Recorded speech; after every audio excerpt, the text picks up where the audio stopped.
Bem-vindos ao Fitas da Vida, um podcast da rede de Show de Adiar para matar saudades dos filmes das nossas vidas. Os meus amigos chamam-me Albé e hoje tenho comigo os meus queridos e querida Andy, Hugo e André para falar de Quem Tramou Roger Rabbit, um filme de comédia policial americano de 1988, realizado por Robert Zemeckis. How much do you know about show business, Mr. Valiant? Only there's no business like it. Cut! No business I know. I'm 25 grand over budget on the latest Baby Herman cartoon. What's this got to do with me? You're the private detective, you figure it out. His wife's poison. I want you to follow her. Give me a couple of nice, juicy pictures I can wise the rabbit up with. The rabbit said one way or another, he and his wife are going to be happy.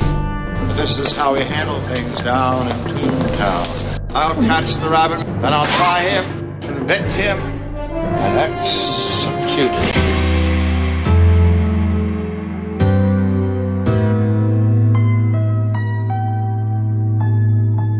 O Roger Rabbit ganhou a nossa palinterna ao Time Cop, Garden State, Die Hard, Piratas das Caraíbas e Tree of Life.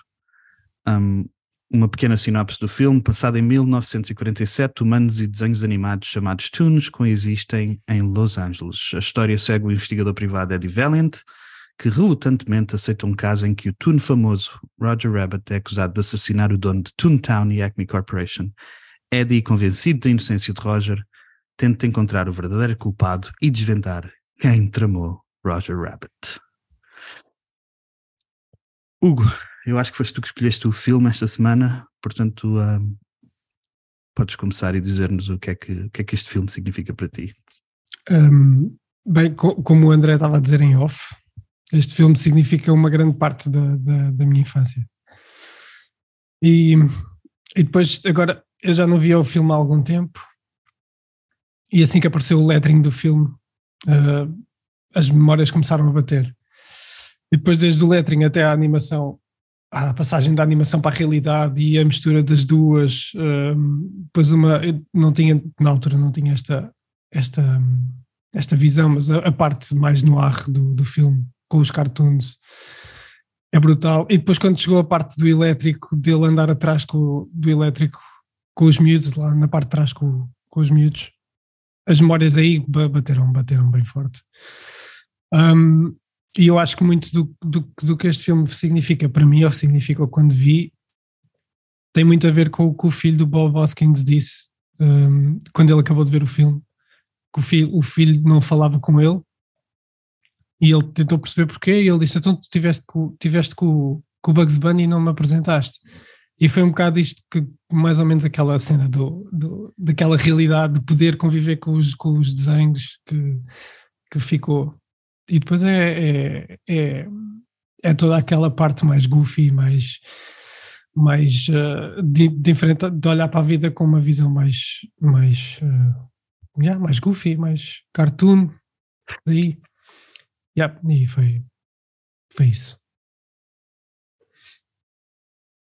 Andréia, conta-nos o que é que tu sentiste ao rever este filme. Se já tinhas revisto, já alguma vez tinhas visto este filme?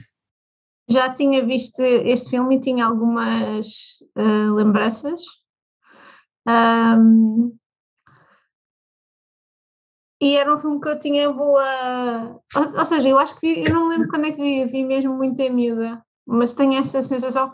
E agora, quando revi, percebi que metade das cenas eu acho que me passaram ao lado, porque eu acho que é um filme, eu não sei, por acaso não fui ver isso, se é um filme para adultos ou se é um filme para miúdos, ou se é um bocado como aqueles filmes da Disney que só quando és adulto é que percebes metade das piadas que eles fazem ao longo do filme. Eu acho que me aconteceu um bocadinho isso, ou seja, tinha uma ideia diferente do filme,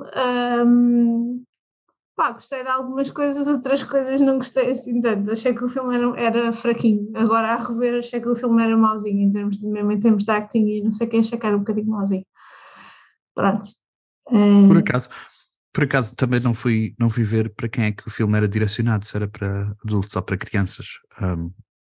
Mas estás mesmo a partir o coração desta malta toda que adora o Roger Rabbit. Mas é assim que é. Acho que era mau, sinceramente. É a diversidade de opiniões que nós precisamos neste podcast. Porque, André, conta-nos. Para mim este filme significa liberdade. e a defesa do que é mais sagrado, que é a imaginação. E para mim, eu ver este filme, para mim era sempre um gozo incrível de ver a transição entre o mundo humano e o mundo dos Toons. E pronto, isso, toda a excentricidade ligada a isso. E como a minha imaginação, aquilo ficava liberto. E fazia sentido, tipo, por exemplo, os meus amigos imaginários ou qualquer coisa que acontecesse no mundo da nossa imaginação como criança. E validava-o. Eu adorava este filme. Tipo, e juro-te, tal como a Andreia, eu não apanhei nem metade das cenas. Okay? Políticas, sexuais, não apanhei nada. Mas eu curti bué, porque aquilo, para mim, o Bob Hoskins faz um grande papel. E mesmo se tu pensas bem, até o doutor, o juiz, faz um bom papel, porque ele é um toon, ele não é um humano. Tipo, tem bué de como é que vai dizer, personagens tipo, não é assim, caricaturas. Mas também acho que faz parte, tipo, queria transportar-te para o mundo dos desenhos animados. Mano, isto é um filme que não existe mais nenhum. Não há mais nenhum assim.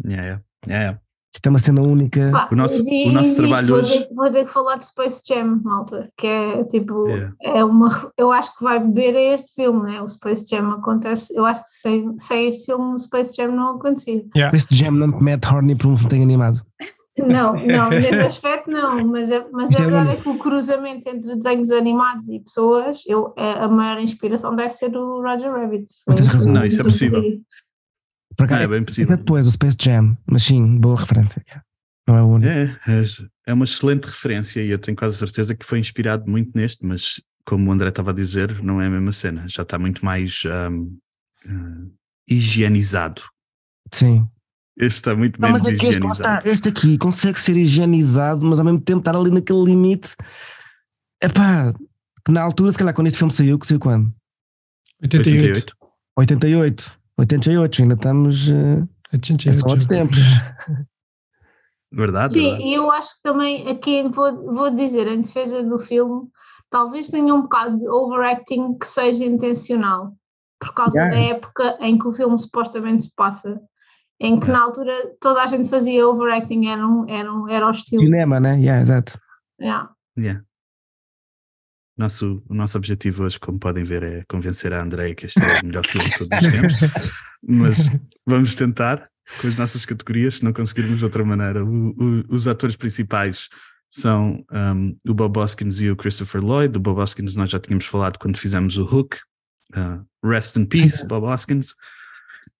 O nosso grande Christopher Lloyd, o famoso para sempre Dr. Emmett Brown, da trilogia do Regresso ao Futuro.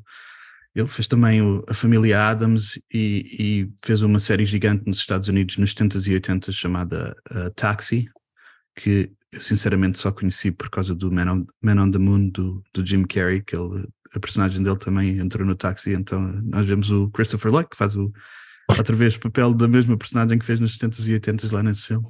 Também entrou, e depois foi realizado nessa série. O Zemeckis fez a trilogia do Regresso ao Futuro, foi Em Busca da Esmeralda Perdida, A Morte Fica-vos Tão Bem, ganhou o Oscar de melhor realizador com o Forrest. Vou pôr isso na próxima votação. Ganhou o Oscar de melhor realizador com o Forrest Gump, Contacto, Náufrago. O Contacto também. Ele fez grandes filmes. Senhor, basicamente nós podemos fazer vários com ele especiais só com os filmes dele. São filmes épicos. E depois fez aquelas animações mais modernas, o Beowulf, que na altura era suposto ser um avanço tecnológico, o Polar Express, Um Conto de Natal. É mais freak. O Zemeckis tem esse currículo de ser um dos mais inovadores em termos de efeitos especiais. Em 1988 saíram os seguintes filmes. Também tenho aqui Die Hard. Die Hard. Rain Man. Um Peixe Chamado Wanda. O Meu Vizinho Totoro. Beetlejuice. A puta grande movie. Onde é que para a polícia? Big. Do Tom Hanks. Akira. O Em Aqui Busca do Vale Encantado, Que clássico. infância toda.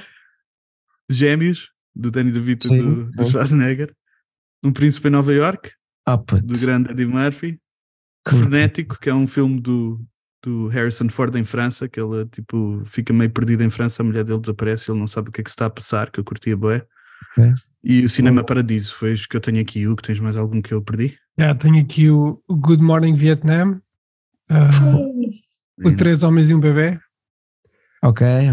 O- Ok. o Cocktail, acho que já tinhas dito, Wall Street, Não.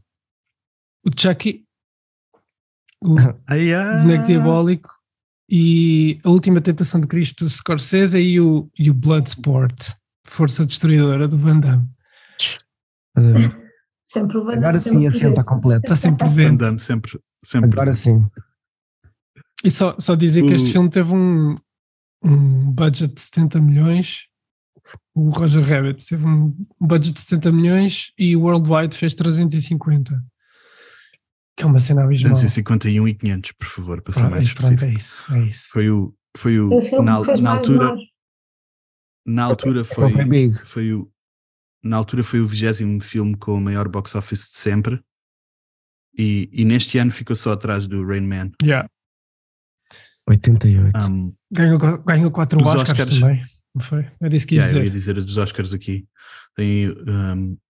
Ganhou melhor edição de efeitos sonoros, melhores efeitos visuais e ganham um Oscar especial. Eles têm um Special Achievement, ou tinham, não sei se ainda fazem, mas para realização de animação. E também foi nomeado para melhor design de produção, melhor cinematografia, que o cinematógrafo é o mesmo da semana passada, do Jack Burton, é o Dean Candy, Faz sentido. e melhor som. Portanto, foi nomeado para 7, ganhou 4. Vamos. Tem mais alguma coisa para dizer antes de passarmos às categorias?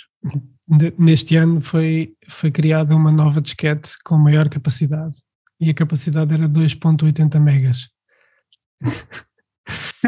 E foi espalhado o primeiro vídeo pela net. Pronto, é isto que eu tenho. 88. Foi mesmo o ano da liberdade, André. Começaram os vírus aí, pela net. Mesmo a sério. Então vamos passar às nossas categorias. A nossa primeira categoria, como sempre, é a nossa cena preferida do filme. E eu vou dar primeira volta à Andreia. Eu acho que tenho de dizer que é a cena mais icónica de sempre para mim, que é a cena da Jessica Rabbit. É a atuação dela. Isso ficou-me na memória para sempre e eu acho que isso continua até aos dias de hoje. Mesmo quem não vê o filme quem não viu identifica a cena da boneca, a maneira como ela estava vestida e a música. Eu acho que essa cena era a cena que eu me lembrava melhor. É grande som. E depois a cena final, a cena do juiz no final, a revelar e a derreter. Yeah. Essas duas cenas estavam mesmo gravadas a laser na memória. E acho que são as cenas mais fixes do filme. André. Eu, como a Andreia, a parte final também, aquela cena do jato, estar sempre quase a apontar para eles e pensar sempre alguma coisa que volta para trás. Yeah. Estava sempre em puto, isso ficava-me como chão. Mas o que eu pus aqui como cena preferida foi quando o Violent saca daquelas balas incríveis. Adoro. Dispara contra a cena de licor antes de entrar pela O túnel. antes de para Toonland. Yeah. Porque ela finalmente a enfrentar a cena do irmão. Foi fixe, soube bem. Um gajo começa a gostar do Violent, estás a ver? É isso. Yeah. Hugo. Eu tenho muitas, vou ter que escolher aqui uma ou duas. Mas o copo, quando ele mete o copo no jornal, quando ele está a beber e mete o copo no jornal, muito bom. Adoro essa cena.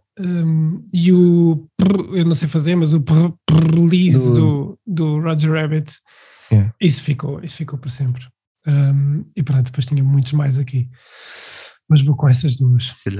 Se se calhar eu tenho algumas das tuas, porque eu pus duas cenas aqui, pus a cena na arrecadação do bar, quando ele vai esconder o Roger Rabbit, essa cena toda, o jogo de luzes que eles fizeram com a animação é brutal.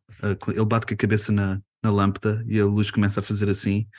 E se vocês virem, se repararem na luz, na animação, eles tentaram fazer a coordenação da luz com o Roger Rabbit e está brutal nessa cena.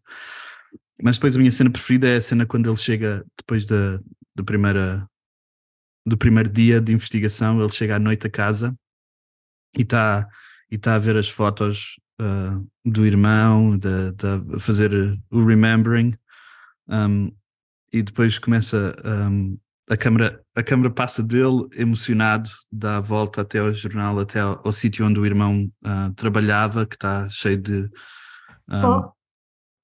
pó, que é capaz de, se calhar não ficava assim com tanto pó numa casa, se calhar é uma das falhas do filme, só agora que eu reparei nisso. Mas dá a volta e conta-nos tipo a história deles e quão divertido eles eram. Eles faziam tipo palhaço, faziam tipo circo, e depois, sem parar, num one shot, volta a ele e é de manhã e ele adormeceu, tá muito boa essa parte. Adormeceu com a garrafa. Isso é agradecimento cinematográfico. Também é uma cena que eu desculpa, é também uma cena que eu curti bem, que eu estava a pensar desde o início, que era aquela cena dele tirar as algemas. Dele ter as algemas postas. E eu quando estava a ver, pensei logo assim, mas ele é um cartoon, ele pode sair das algemas. E quando ele finalmente, tu vês o gajo com as mãos pousadas e ele olha para ele tipo, então porque acho isso se resume tão bem o que é o humor de cartoon. É mais giro, não era engraçado ainda. Ela dizia, se não podia, não era engraçado. Exato, ia estragar a piada. Isso também é o que eu gostei bem deste filme, tem bem a ver com a cena da comédia, a necessidade da comédia. Eu estava a dizer, outra das cenas preferidas é sem dúvida o show do Daffy Duck e do Pato Donald. Metia-me medo essa cena quando eu era puto, metia-me bem da medo. Grande choque de mundos, incrível, adorei. E a música, está tudo bom. Eu fiquei muito triste quando a bota foi morta. A primeira bota morreu. Horrível isso, mano. Lembro-me de sempre muito é das cenas mais macabras. Mas agora vendo agora outra vez, gostei bem da parte em que o Judge Doom vai escrever no giz e cada vez que ele escreve há um barulho, é mesmo aquela cena de personificar, este gajo é mesmo mau, até faz barulho no giz.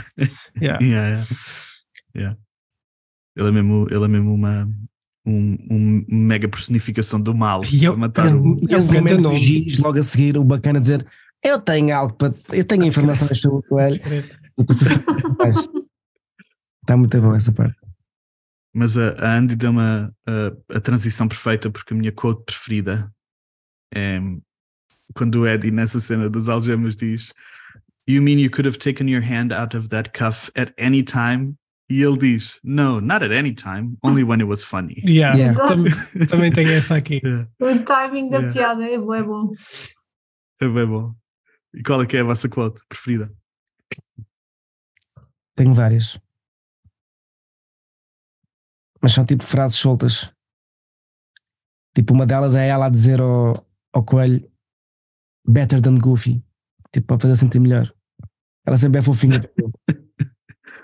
Porque ele tem aquela cena de dizer que o Goofy é o melhor de todos os tempos. Tipo, é o melhor performer. Só o facto de ela dizer isso foi a cena mais fofinha que ela disse. E depois também o Violent sempre está chateado. Tipo, Toons gets them every time. Tipo, sempre que fazem alguma coisa, Looney. E pronto, a clássica da Jessica, I'm not bad, I'm just drawn that way. Não, pera, e há outra que eu gosto ainda mais, que é that lame freeway idea could only be thinked up by a Toon. Tipo, quando é revelado que a ideia de freeway o filme está a chamar nomes aos gajos que pensaram numa freeway. É uma crítica social este filme. É um filme anticapitalismo, já lá chegamos. Cego, não é capitalismo, é anti-lunicismo. Anti-unicismo, anticapitalismo, anti-racismo. Sim, anti-xenofobismo. Os Toons no fim ganham a Toontown, tipo, é tipo os escravos libertam-se. Outra Qual é quote que é? que eu curti foi quando o Eddie está no bar e diz Scotch on the rocks and I mean ice. Yeah.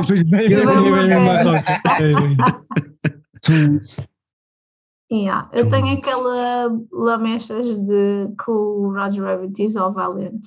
A laugh can be a very powerful thing. Why sometimes in life it's the only weapon we have. Que acho que resume o filme, tipo, a cena, a capacidade de rir, que foi no fundo o que ele perdeu, né? Tipo, o sentido do humor e de olhar para a vida. E matou as doninhas. Exatamente. Yeah. It's the only weapon we have. Nossa próxima categoria é quem é o Mantorras do filme. Quem é que jogou só 5 ou 10 minutos, mas tem grande impacto. Vai, André, vai. Não, continua. Dá tu. Eu pus o Baby Herman porque é um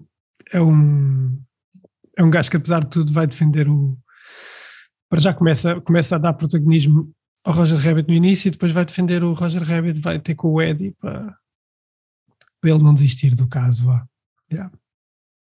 Sim, é a chave. Essa cena é aterrorizante quando ele fala a primeira vez. Quando o bebê fala a primeira vez é aterrorizante. Que ele está com aquele ar bem queridinho e depois começa a falar, é assustador. E é mesmo a personagem mais nojenta de. Ele gostava do Roger, mas ele é mesmo mega nojento mesmo.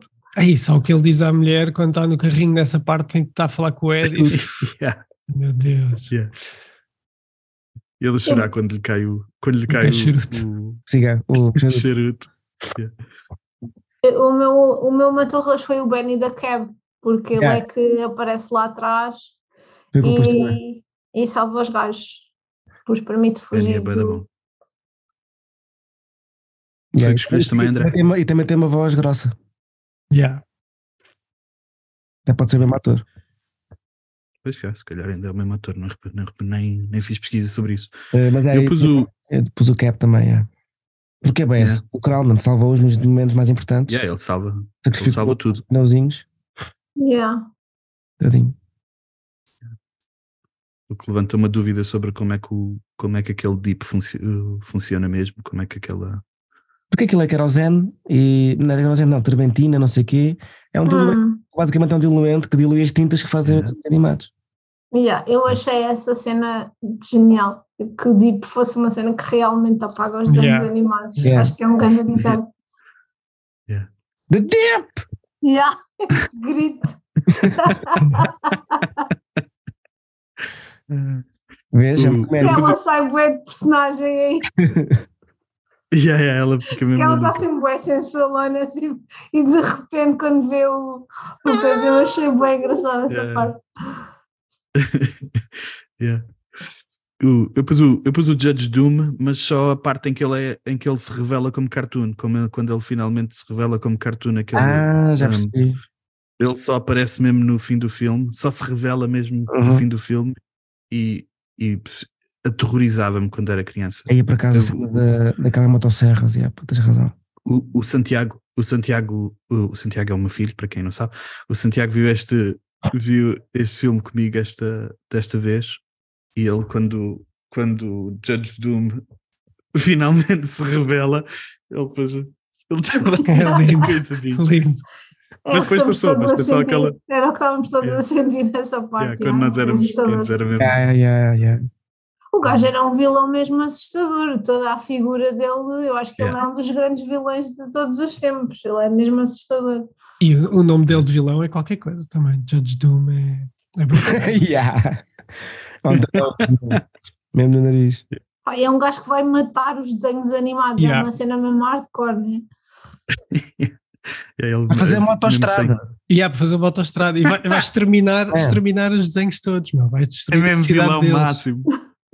Ninguém sabe porquê, ninguém sabe quem é o gajo, depois no final todos os desenhos animados irem lá, este gajo era mesmo chanfrado. Não se sabe porque é que ele ficou assim. Eu essa parte foi uma das cenas que eu apontei como sendo uma cena que eu gostava de ter percebido mais. Acho que essa parte foi mal explorada.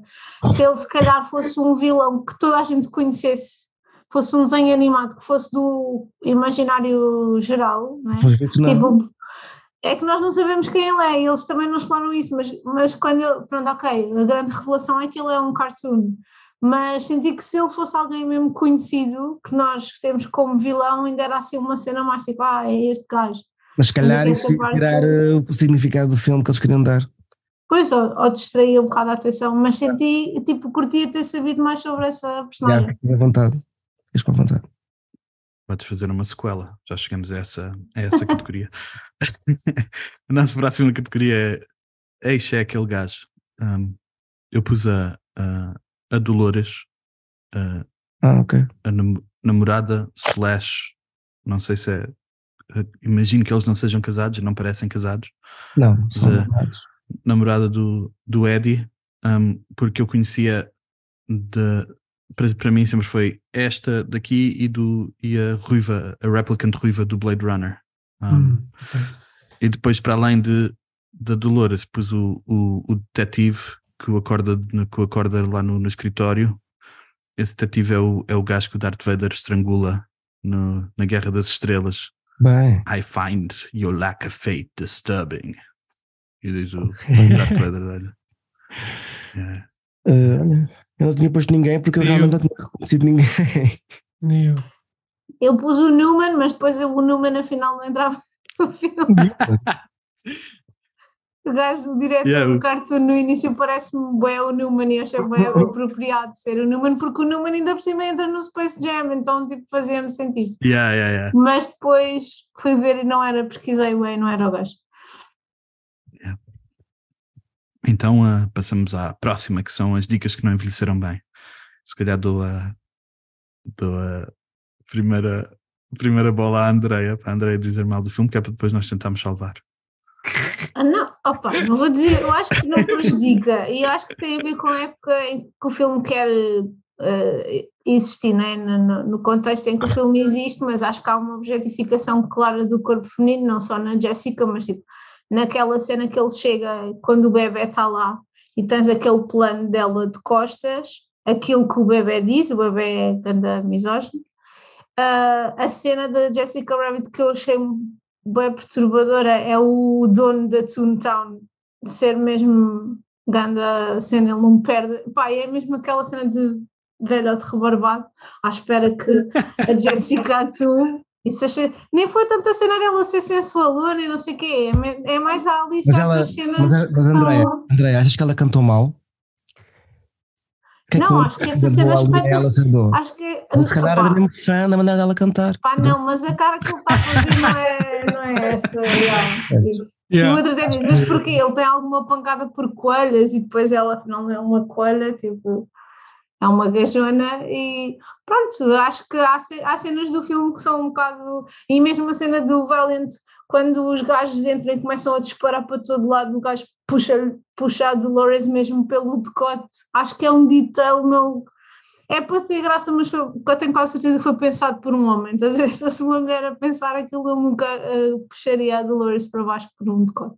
Acho que há uma certa Ainda bem que objetificação do corpo feminino que eu acho que não prejudica, mas que está lá. Tipo, se calhar se fosse feito hoje, era feito de uma forma mais cuidadosa. Mas se calhar se fosse feito hoje, a Jessica Rabbit tinha que ser uma cena muito mais soft e isso também tirava a piada do filme.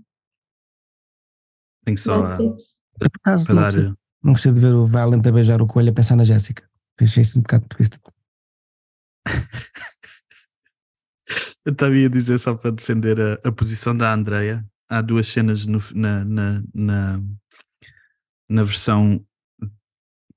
Como é que se diz? Na theatrical release. Como é que se diz em português? Na versão que saiu para os cinemas, na versão original do filme que saiu nos cinemas, há um frame da Betty Boop em que o vestido dela cai o suficiente para se verem os mamilos, e há um frame da Jessica Rabbit quando eles saem disparados do carro em que o vestido abre e eles têm um frame em que se vê o entre as pernas não dá para ver com detalhe o que está lá, mas é um frame em que está ela de perna aberta com o vestido aberto quando ela salta disparada do Benny da cab. Portanto, é bastante possível que tenha havido algumas algumas misoginias intencionais no filme, mas em contexto, em 1988 as coisas eram um bocadinho diferentes. Não, e estavam a retratar o quê? Hollywood nos anos 47.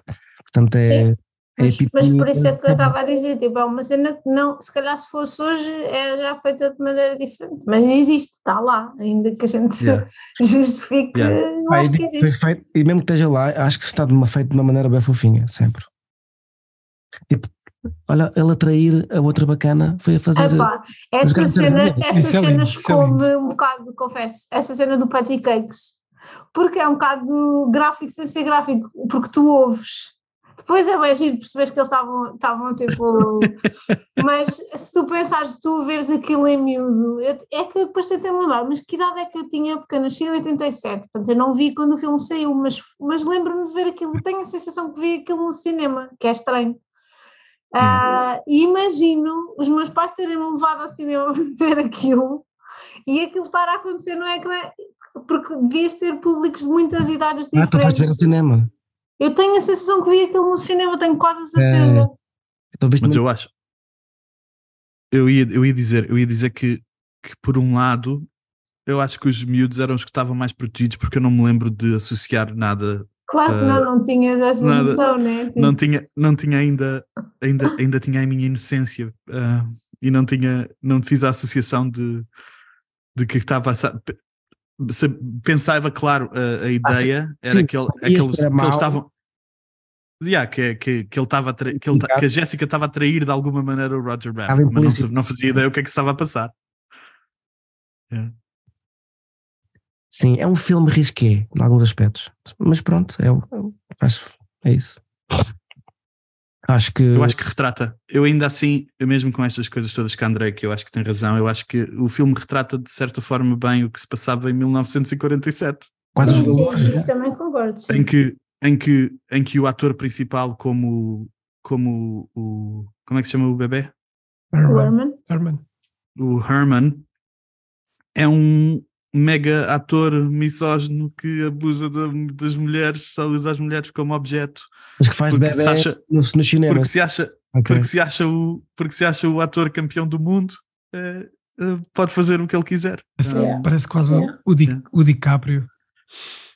Agora. Nós não sabemos que nós tenhamos, que eu tenha informação, o DiCaprio não trata mal. Alegadamente. O DiCaprio é aquela polémica de só namorar com pessoas de 20 anos. É só essa. Quase 50 e... Sim, chegou aos 25 e já não dá mais. Está fora. Tá. Mais alguém tem alguma coisa para falar das dicas que não envelheceram bem? Eu tinha aqui uma nota de cartoons estereotipados, porque na altura era sempre os mexicanos ou os judeus ou os blacks eram sempre personagens inferiores.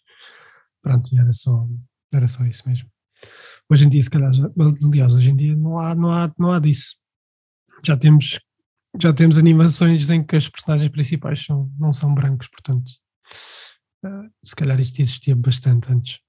Hoje em dia a Ariel é black. Por exemplo, mas eu não lembrei da Ariel, mas é verdade. Dicas que não envelheceram bem, eu acho que os efeitos especiais estão incríveis, né? Tipo aquilo para a altura, oticamente, eles fizeram ali magia máxima. E tipo, eu estava a ver como a minha visão de 2023, realmente há ali umas máscaras maradas. Sim. Máscaras é quando faz uma composição entre um desenho animado e uma pessoa, né? Às vezes tens que cortar. E eles estavam a mesmo ali à mão com tesoura, ou não sei como é que eles estavam a fazer, não sei, a pintar. Eles estavam a pintar por cima. Eles tinham uns em cima dos outros, tipo 88. Depois tinham as placas de animação em cima. 88. São grandes, muita gente. Muitos desses milhões devem ter ido só para isso. Mas pronto, é só isso. Hoje em dia tinha sido mais tight. Alguns milhões foram para o George Lucas, mas depois mais à frente eu explico. Eu só pus aqui nas dicas que não envelheceram bem, para além das coisas que já falámos, eu pus tipo a cena dos... Porque o filme é originalmente baseado num livro em que os cartoons eram mais diretamente... em que a relação entre os cartoons serem tipo de outra etnia era mais fazia mais parte do livro, portanto ainda há bué das cenas do filme, mas não envelheceu bem, mas porque a sociedade não envelheceu bem, não o filme. O filme está a fazer referência exatamente ao que se passava. Trata bem a sociedade e vai essa nome bem feita. Então o Toontown é suposto ser um bairro desfavorecido que vai ser destruído para a autoestrada acontecer. Mas no entanto, club, é a fonte de todos os Toons. O clube da criatividade, da imaginação, do riso, eles querem destruir isso. As grandes corporações querem destruir isso para lá uma autoestrada e drive-ins. A ironia é que é um Toon. E depois o clube, como havia clubes naquela altura em que só brancos é que podiam ir. As outras etnias podiam ser servidores e podiam representar, mas não podiam ser consumidores do estabelecimento. Que é o que acontece também na altura, em 1947, nos Estados Unidos. Então por isso é que tens os Toons todos a servir o polvo, os pinguins, ok. O patrão do Roger Rabbit diz isso, é um espetáculo, é um clube onde atuam Toons, mas frequentado por humanos. Os Toons não são permitidos, como até o segurança é um gorila, mesmo aquele estereótipo. Gigante, um gorila que nem cabe naquele sítio. Okay. A nossa próxima categoria é a pausa João Baião. Não sei se vale a pena repetir o que é esta categoria. Nos anos 90 havia um super programa na SIC chamado Big Show SIC, em que o João Baião dizia nos intervalos: vá lá fazer o seu xixizinho. E esta é a categoria em que nós dizemos se há alguma fase do filme em que nós podemos ir de repente fazer um xixizinho e não perdemos nada do filme. Não senti isso, sinceramente. Acho que não houve assim nenhum momento que. Também não. Eu quando vi desta vez, se calhar poderia pôr aquela parte em que o Eddie entra na cidade e anda por ali sozinho, mas aquilo captou bem a minha atenção, e depois fui ver o antes e o depois das filmagens. Está qualquer coisa. Na Toontown? Sim, quando ele está sozinho a vaguear por lá e entra no elevador e não sei o quê e cai. A fugida é outra maluca. Sim, por exemplo, essa parte também. Mas não, captou bem a minha atenção, e depois é que fui ver o making of. Capta a atenção, mas tipo, não perdes muito da história. Pois não. Nesse aspecto, poderia ser uma pausa João Baião. Foi o que eu pus, André. Eu pus a cena em que ele vai para o Toontown, porque é fixe, vemos alguns dos nossos cartoons, há bué easter eggs nessas cenas, mas se perderes essa parte não perdes nada do filme. Sim. Próxima categoria é Eis, ganda falha. São plot holes ou cenas de perguntas sem resposta que não afetam o nosso amor pelo filme. Ou no caso da André, afetam. Desculpa, André. Nós vamos conseguir convencer. No fim do filme vais achar: este filme é mesmo bada fixe, respeito, bué. Alguém tem? É porque este foi o primeiro filme em que eu tive mesmo bada dificuldades em encontrar grandes falhas. Eu não tenho, mas a Andrea disse um que faz bastante sentido, que é a parte do Judge Doom, a história do Judge Doom, porque é que ele vira, porque é que ele se torna o vilão e vai contra os dele, os da família dele. Eu acho que isso é intencional, mas ao mesmo tempo deixa-te uma espéciezinha. É o que faz parte deste texto. Justamente foi essa parte. Só porque eu gostava, não tanto porque é uma falha, mas era porque eu gostava de saber mais. Tipo, acho que enriquecia a história. Fiquei tipo, este gajo é um Toon, mas so what? Tipo, o que é que aconteceu? Porque é que ele matou o irmão do outro? Tipo, porque ele nem gostava de pessoas, nem gostava de Toons. Tinha um ódio especial aos cartoons, mas também matou o irmão do outro. E fica tipo um bocado no ar, tipo, porque é que foi? Acho que pode ser a maneira do filme fazer a sua moral, entre aspas, no sentido em que está a dizer que até a ideia mais destrutiva vem de Toon, vem deste mundo da imaginação. Portanto, é o yin yang, temos que olhar para isto com o melhor do melhor e o pior do pior.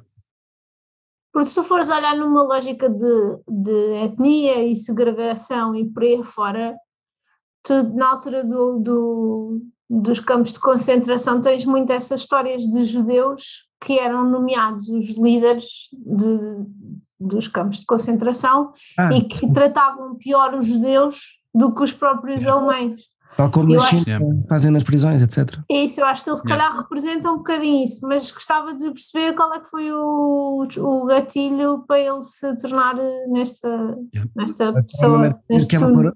Ou então é dizer só que a maldade é uma parvoíce, tens que ser mesmo louco para algo disso. Há psicopatas de todos os tamanhos, géneros e formas. A próxima categoria é quem é que ganhou o filme? Eu escrevi assim, foi a Disney porque conseguiu reunir aqui todas as grandes empresas de animação e no fim, num filme que é suposto ser anticapitalista e tomar conta que as pessoas tenham a sua independência e que as pessoas consigam a independência das suas próprias towns, mas hoje em dia a Disney incorporou todas as coisas à sua volta portanto a Disney consegue fazer filmes que nos fazem enquanto a massa todo o poder, concentra todo o poder em si. Portanto a Disney claramente ganhou este filme. É uma boa leitura da coisa. Eu pus o Christopher Lloyd porque acho que ele é o gajo que pronto, ele, a par da Jessica Rabbit que ficou para sempre, para mim foi mesmo aquela personagem do mal, acho que ele conseguiu, e é tão distinto do outro papel pelo qual ele ficou mesmo super conhecido, não é? Tipo, do Regresso ao Futuro, é tão distinto disso, é mesmo. E é difícil tu fazeres isso, fazeres duas personagens tão icónicas. Eu acho que foi assim a personagem que eu acho que tem mesmo um impacto brutal no filme. Eu pus o Bob Hoskins, porque sempre adorei o gajo como detetive. Já disse aquela parte do elétrico que ele vai atrás com os putos, isso aí na minha cabeça foi uma cena brutal na altura. E depois a investigar mais sobre o filme, descobri que o Zemeckis disse que mesmo que usássemos todos os efeitos especiais do mundo, este filme não funcionava sem a performance do Hoskins. E no DVD acho que há uma parte só com imagens lado a lado da parte em que ele está na Toontown, a parte ainda gravado no estúdio e a parte já editada, e ele está a contracenar com pauzinhos com um X na ponta, estás a ver? E pronto, e dá-lhe aquelas emoções todas e tu no final sentes que ele está ali a conviver com os desenhos. Eu também tinha escolhido o Bob Hoskins como ganhador deste filme por tudo tu disseste, Hugo, e por ser aquela personagem rebelde, por causa daquela cena do tipo, ele tem o dinheiro na mão e o bacana, não sou um banqueiro. Então então vou andar aqui atrás. Você não tem problemas de quebrar uma regrazinha se as regras não são justas, né? E não sei. Acho que ele fez um papel incrível. Eu acredito nele, sempre. Agora acreditei em puto e agora acredito em adulto.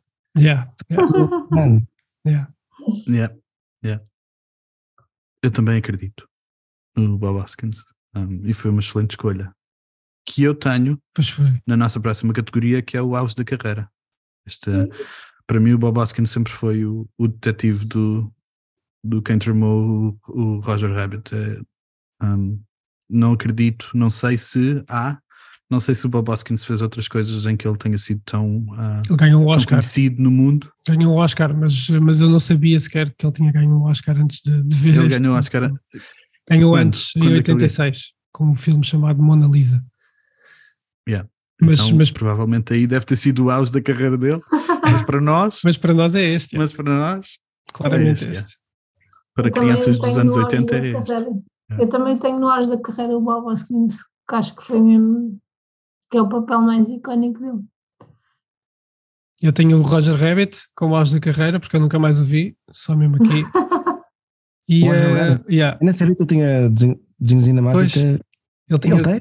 Eu não sei, só tenho. tem, Não, tinha, eu acho acho que não- que tem. era uma Acho que personagem, não. yeah. Eu, Não, eu acho que- quando eu comecei acho- a ver o filme pensei que ele era uma cópia barata do Bugs Bunny. Tipo, ele parece uma cópia mal feita do, Pois parece, do Bugs pois parece. Bunny. Yeah. E eu pensei, não quiseram pagar os direitos do Bugs Ok, depois deve e ter sido. fizeram este coelho, mas depois o Bugs Bunny aparece, portanto. E, Não, mas eles fizeram. Esta é uma personagem original. E eles fizeram tipo mesmo conjunção de vários elementos das personagens mais conhecidas, do Mickey, do Bugs Bunny, fizeram tipo uma combinação. Ok. E até a cena dele ter vermelho e azul estrelado é tipo uma referência à bandeira americana. E tipo, grande Inception Podes de crer. tudo lá, Podes assim, crer. subliminarmente. agora pensando nisso também é o auge da carreira do gajo que faz a voz do Roger Rabbit, porque eu também não o conhecia de lado nenhum, até ver o gajo no DVD a apresentar as Yeah. coisas todas. Yeah. E pus também o facto de animação e live action. Tu falaste no Space Jam, mas eu lembro-me sempre primeiro deste, só depois do Space Jam. Yeah. A técnica seria a mesma do Space Jam e deste filme? O quê? A técnica seria a mesma? Boa pergunta. Não, eu acho que não, porque este foi o. Primeiro, É possível assim. que seja, mas foi definitivamente o primeiro que foi tipo longa-metragem de eles já tinham feito tentativas de híbridos de animação live action, mas este foi a primeira longa-metragem por causa do trabalhão que dava. E foi sem dúvida o único que fez mesmo 2D, em que as placas de animação estavam em cima do filme. Yeah, o Space Jam foi com tecnologia. Yeah, foi. É. Então é o único mesmo este. Este foi com... Feito desta maneira não há nenhum. O quê? É capaz de ver, mas não sei se há algum tão grande, Longa-metragem, tão conhecido. longa-metragem. Assim, pois, longa-metragem, não sei. Até esta altura não havia. Yeah. Eu estava aqui a Sim. ver outra vez só o vestido dela. Como é que ela se chama outra vez? Jessica. Jessica. Jéssica? Os brilhantes, quando ela se mexe, aquilo parece mesmo. Está Aquilo, mesmo então, Yeah. essa parte, salta da vista. vou dizer agora, essa parte, a parte do vestido dela, por exemplo, todas as texturas das animações, aliás, foram feitas nos estúdios do George Lucas. Eles fizeram as animações e depois mandaram as animações para lá adicionaram as texturas todas, voltaram a reenviar para os estúdios. Yeah. Por isso é que parece assim Aqui muito trabalhinho. bom trabalho. Último, eu já nas curiosidades eu já vos digo o trabalhão que isto deu. Mas eu pus ainda aqui no auge da carreira, eu pus aqui o Steven Spielberg, que foi, segundo rumores, foi o Steven Spielberg que foi convencer os estúdios a colaborar, a deixar as personagens dos outros estúdios que não Disney colaborar neste filme. Eles fizeram o acordo. Yeah. Primeiro e único desde 2022 que personagens da Walt Disney e da Warner Brothers apareceram juntas on screen. Pois, para mim. O Mika e o Bugs Bunny. o Bugs Bunny nunca tinham aparecido juntos no mesmo ecrã, na mesma cena. Eles A cena final aparecem, eles até exigiram que aparecem sempre ao mesmo tempo. Nunca podiam, nenhum podia ter mais tempo que o outro de ecrã, então por isso é que apareceram juntos. Vai agir. O Donald aparece com o Duffy e o Mickey aparece com o Bugs Bunny. Giro. É assim? Próxima categoria. É como o vinho do Porto, quanto mais velho, melhor. O que é que vocês puseram aqui, Andreia? Eu pus, estávamos a falar a interação entre humanos e cartoons, eu acho que está brutal, mesmo aos dias de hoje, foi um bocado como o Pinha estava a dizer, eu vi com a minha cabeça de hoje, né, 2023, os meus olhos de agora, e senti que estava mesmo fixe, não sentes aquela que estranho, está muito mal feito, não, pelo contrário, continua fixe. Yep. Eu pus o André. mesmo também. Pá, adorei os pilotos românticos a criticar o progresso cego e adorei as zoninhas a morrerem a rir e porque isto é até uma cena tipo uma private joke para os comediantes que dizem quando o stand-up, quando vais fazer quando dás uma grande piada e matas o pessoal, estás a matar o pessoal. Yeah. Chama-se matar. Kill. Então outra vez o desenho animado a tornar uma cena literal, não era suposto ser literal, mais uma cena do filme que eu curti. Porque a expressão é you killed it. Yeah, you killed. Yeah. Tipo, é uma cena boa. Yeah, é lindo.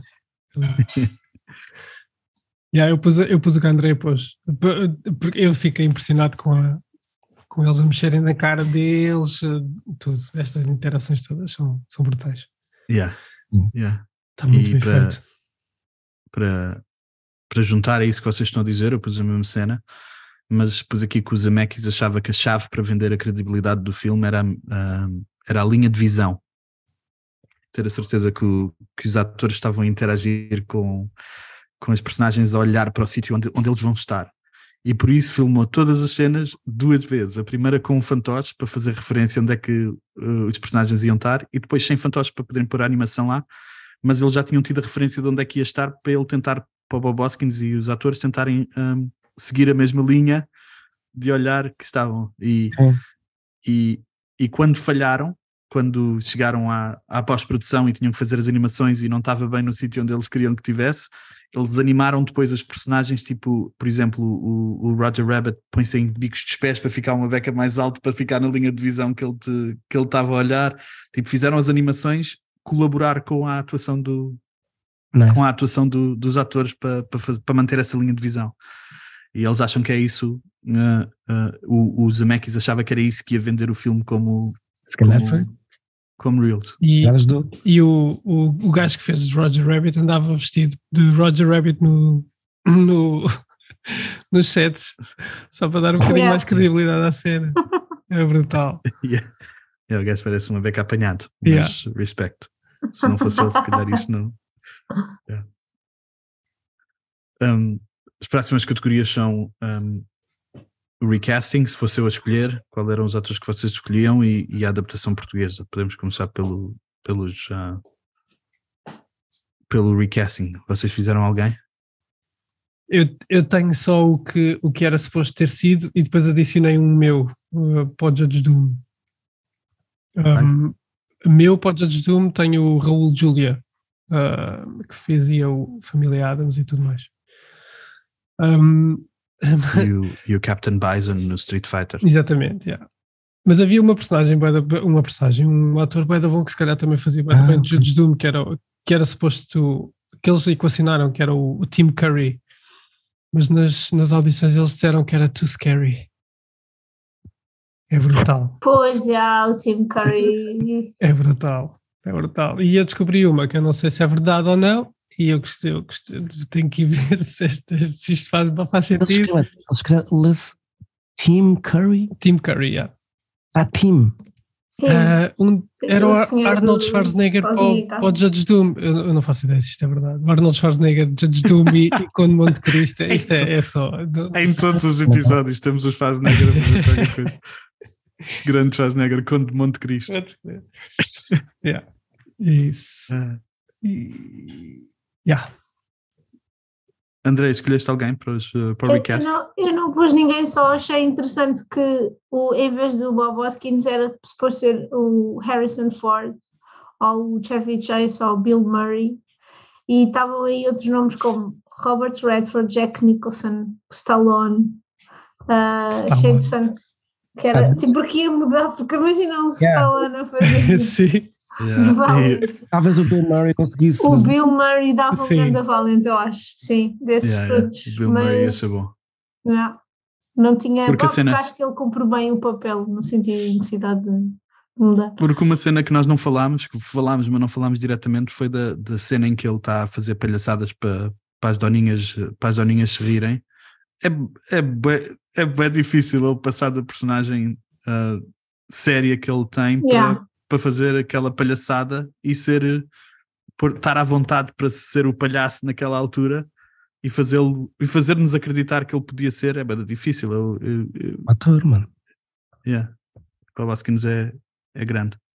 É lindo e essa cena está bem boa porque ele passa de um detetive amargurado para as lembranças que ele tinha de ser palhaço com o irmão. Yeah. E então tu vês ali Yeah. aquele está um bocado de perro na cena do palhaço, estás a ver como o Bugs Bunny diz. Ele está sempre a dizer, aliás. É brutal essa cena. Bugs Bunny? O Bugs Bunny e o Roger Rabbit. Boa. Obrigado. Escolheste alguém, André, para fazer o recast? Epá, inglês, americano não. Acho que não consegui. Ok. Eu fiz só uma reimaginação moderna Dá-lhe, com dá-lhe. o Robert Downey como Bob Hoskins, como Ok. Eddie Valiant, e com o Gary Oldman como Judge Doom. Ei, Gary Oldman, seria de Que certeza. é uma Ia ser bom, reimaginação mas era bem moderna. diferente. Ia ser Yeah, tipo, ia ser bem diferente, mas era bem assustador também. Se calhar o Gary Oldman é demasiado assustador. se calhar ia ficar um bocadinho mais adulto ainda do que já é. Yeah. E adaptação portuguesa? O que é que fizeste, André? Diz lá. Pá, para o Valente eu tinha posto o Zé Raposo. Imaginei-o assim no seu tempo auge de ator. E a dama, portanto, como é que ela se chama? Rose? Dolores? Dolores? A Dolores.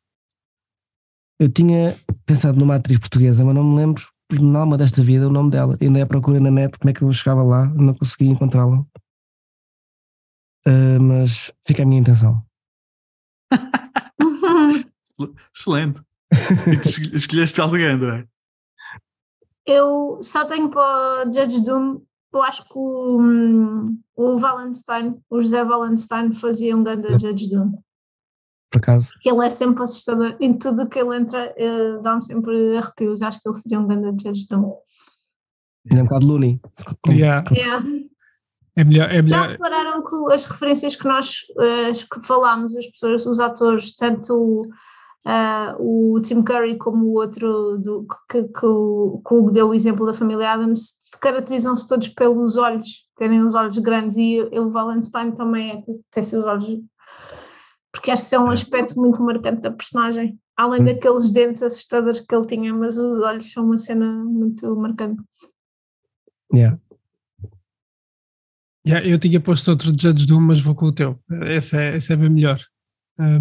O Valentine. Pôs para os irmãos Valiant, eu pus para os irmãos, porque pus dois. Baseei-me no Senhor Feliz e no Senhor Contente. O Herman José e no Nicolau. O Nicolau é o irmão que já morreu e o Herman José faz de Eddie Valiant. Olha, Boa dica. pode ter surpreendido o Herman. A Dolores pus a Maria de Céu Guerra.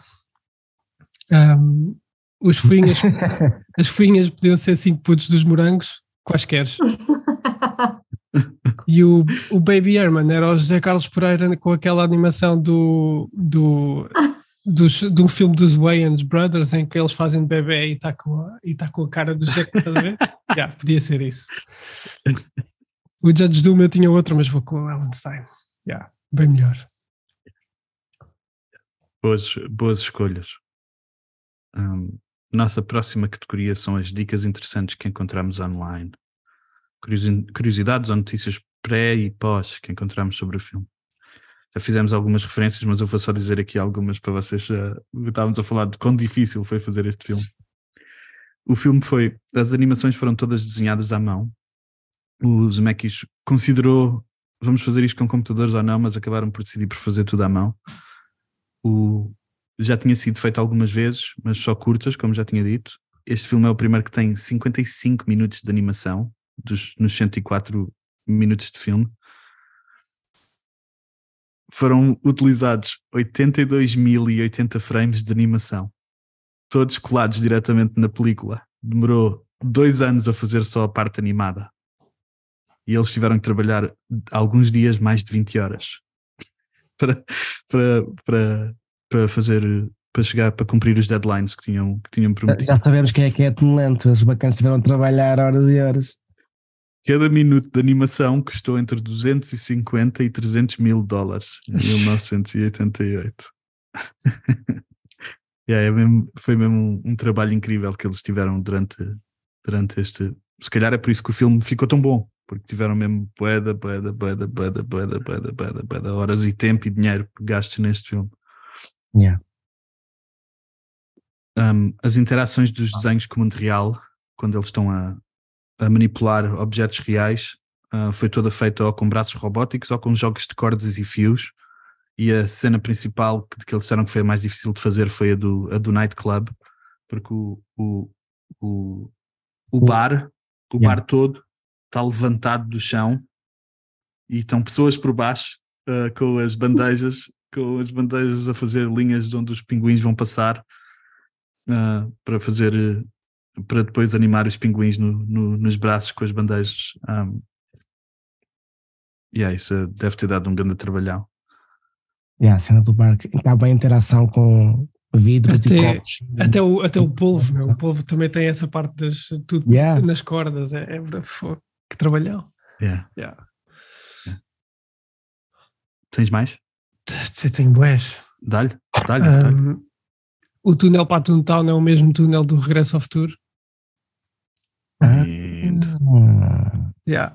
Regresso ao Futuro 2. Sim. E é bastante usado nos filmes, mas este é o do Regresso ao Futuro. Aquela voz da bota quando é mergulhada no Deep é a voz da mulher que faz a voz do Bart Simpson.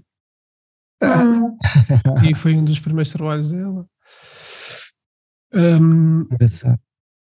Há uma cena fixe que é quando o Roger Rabbit está a ver a carteira, a ver as fotos da Jessica, tipo, ali é triste, né? Há uma foto deles dois num bar, num restaurante a comer, e tem umas molduras atrás. Nessas molduras está o Spielberg, está o Zemeckis e está alguns animadores deste filme. É fixe. Esse pormenor é muito fixe. A parte do bebê e do Roger Rabbit teve que ser reanimada porque os animadores ingleses escreveram Chili com 2 L's em vez de um L. Uma cena assim. Tenho mais. O Zemeckis diz que os atores foram todos foram todos treinar com mimos. Com mimos? Com mimos. Para ser um bocadinho mais real. E o Bob Hoskins depois disto teve sem trabalhar 1 ano porque ele diz que teve na preparação para isto teve que imaginar os bonecos ali ao lado dele, e depois do filme estava a alucinar com as fuinhas e as doninhas a saírem das paredes, então parou de trabalhar durante um tempo. Grande cena. É isso. Eu tenho uma que eu achei mesmo fixe, que é bem subtil, mas por sugestão dos Zemeckis, o Judge Doom nunca pisca os olhos enquanto está em cena. Esses pormenorzinhos são brutais. É um detalhezinho que eu acho que é muito fixe. Que acrescenta a cena dele não ser humana, tipo um detalhe. É como a cena das luvas, que é bem visual e ouves mesmo a borracha ele a pôr a luva, não sei o quê, e depois quando percebes que ele não pode tocar no Deep, porque ele na verdade é um toon, né? Faz tudo sentido, mas acrescenta aquela personagem dele. Acho que é muito fixe.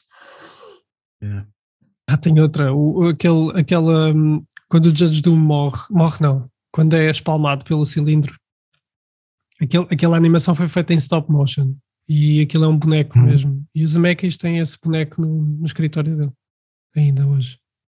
Lindo.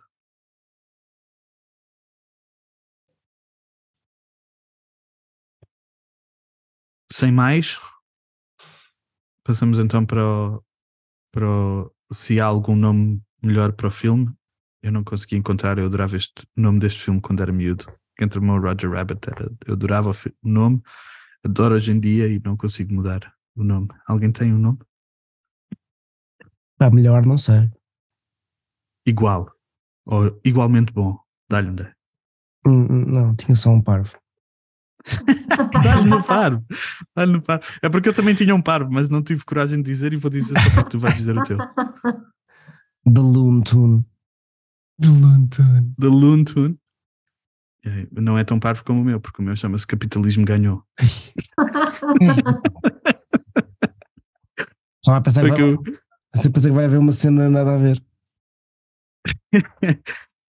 Mas não sei se o capitalismo vai acabar por ganhar. Se calhar é isso que O filme mete-me um bocado. Eu adoro o filme, mas o filme mete-me um Pela bocado máquina triste. foi o capitalismo, foi mesmo. Foi a loucura daquele tune que usou o capitalismo, né? Certo. Vamos só pôr as coisas nos pontos. Ok, vamos pôr coisas nos pontos. O que é que vocês queriam levar para casa? Qual era o vosso prop? Duas coisas diametralmente opostas. O vestido da Jessica Rabbit e as luvas do Judge Doom. Nice. Bom, Eu Qual é que escolheste? quando era puto, queria a cama do Eddie Valente. Nós tínhamos uma cama parecida quando nós éramos 3 irmãos a dormir no mesmo quarto e uma das camas vinha também do armário, estás a ver? E eu curtia ter aquela cama, mesmo só o fingi aspecto. que é uma cena de shares, yeah. Yeah. Os arquivos. Yeah. Hoje em Muito dia bom. gostava de ter a arma e as balas do José Matissão. Isso sim. Olha, escolhi o mesmo. As balas de Yosemite Eu também pus a pistola. e a tinta que desaparece e aparece e desaparece. Essa é brutal. Outras. Eu só quero fazer aqui uma homenagem a um amigo meu que sabe a dica do quando as balas perguntam para onde é que ele foi, ele faz essa cena perfeita em inglês, é perfeito, adoro essa piada. Eu pus também o Benny, que eu adorava sempre adorei a ideia de ter um carro que conversava contigo desde os tempos do grande Michael Knight. Kitsch, amigão. Kitsch, amigão, vem-me buscar. Kitsch, vem-me pegar. Justiceiro, fogo, isso era a grande cena. Não viu um filme? A gente poder ver aqui. Eu acho que há um filme melhor. Acho que não teve sucesso. Também é toda uma cena, toda uma referência dessa altura. Yeah. Eu não sei se vocês fizeram alguma sequela, prequela TV. Fui buscar a ideia que estava pensada, que chama-se Toon Platoon, e como os desenhos não podem ser mortos por armas humanas, eles iam para a Segunda Guerra Mundial para salvar a Jéssica das mãos dos nazis. Era esta a premissa do... Mas os nazis não sabiam que diluente... não deviam saber. A tipo estava em inglês. Bacanas como fala de diluentes. Não, mas é bom. Eu tinha uma que era o Valiant começa uma nova investigação. Está ligado ao teu nome de filme, Obé. Valiant começa a nova investigação acerca das parcerias público-privadas em Portugal e de uma escala grande. O Rabbit é chamado para ajudar a lidar com os palhaços. Diz outra vez, desde o início. Valiant começa a nova investigação acerca das parcerias público-privadas em Portugal e desmascara grande caso de fraude e burla. Roger Rabbit é chamado para ajudar a lidar com os palhaços. Lindo. Adoro, André. Lindo. A minha sequela foi uma sequela de guerra, um filme de guerra, em que os Toons ainda estão a conseguir defender a Toontown contra a Disney. A Disney tentava... Tipo, exatamente, se era a escola verdadeira, tipo, ficou prometido aqui o testamento, mas que marcado naquela tinta em tribunal, a Disney, os 40 advogados a trabalhar. Porque eles ganharam a independência e isso não é fixe para a Disney e para o resto dos estúdios e eles decidiram que não queriam mais trabalhar porque eles não precisam de comer nem beber, portanto eles não precisam de fazer mais nada, eles estão lá na vidinha deles e os estúdios de animação estão a tentar a toda a força combater a independência dos Toons. Yeah, that's a good point. Porque é que a Betty Boo está a trabalhar como empregada de mesa, realmente? Ela não precisa.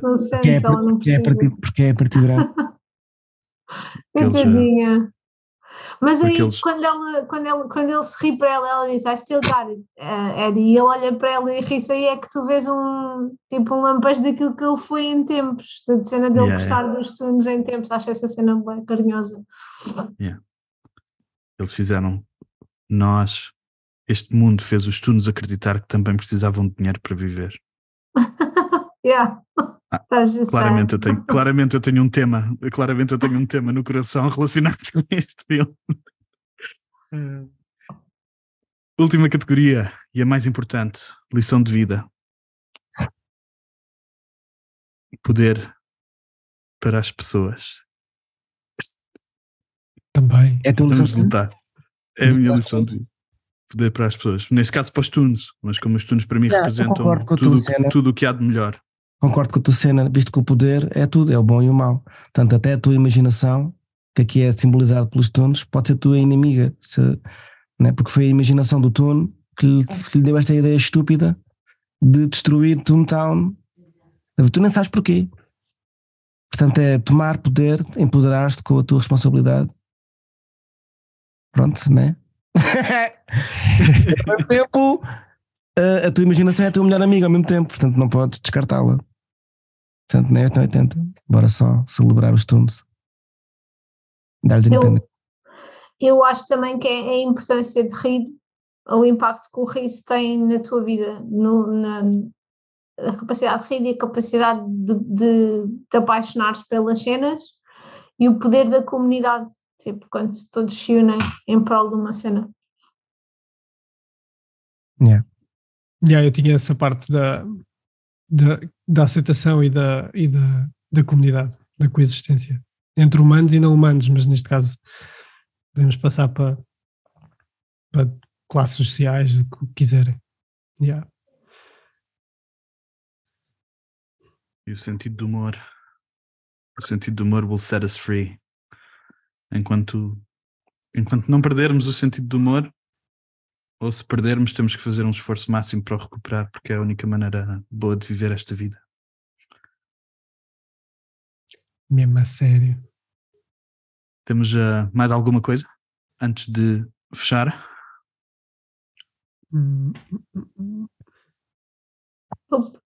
Se fores um tune, evita a Treventina. Isso é a lição de vida, yeah. The Dip! Adoro essa sensação. Então, se não temos mais, este foi mais um podcast da Teixeira de Ar, uma rede de podcasts para matar saudades passadas, presentes e futuras. Obrigado, meus queridos, e até à próxima. Obrigado. Thank you. That's all, folks.